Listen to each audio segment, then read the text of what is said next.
La proposition de cessez-le-feu va-t-elle faire éclater le gouvernement?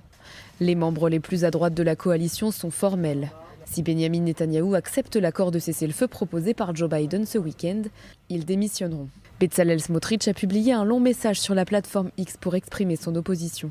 J'ai parlé avec le Premier ministre et lui ai clairement fait savoir que je ne ferai pas partie d'un gouvernement qui accepterait le plan proposé et mettrait fin à la guerre sans détruire le Hamas et rendre toutes les personnes enlevées.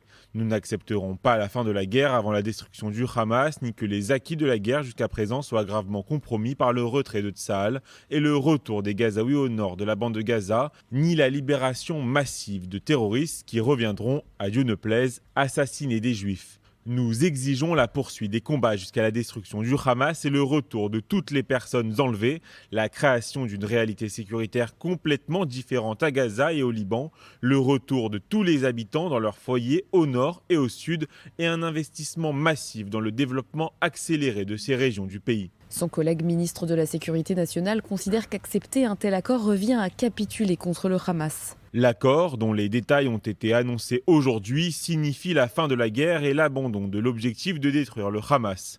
Il s'agit d'un accord imprudent qui constitue une victoire pour le terrorisme et une menace pour la sécurité de l'État d'Israël. L'acceptation d'un tel accord n'est pas une victoire absolue, mais une défaite absolue. Du côté de Yesh Atid, on fustige ces réactions. Pour Yair Lapid, les membres du gouvernement sont tout simplement irresponsables. Les menaces de Ben Gvir et Smotrich montrent leur négligence de la sécurité nationale, des personnes enlevées et des habitants du nord et du sud. Il s'agit du gouvernement le plus mauvais et le plus irresponsable de l'histoire du pays.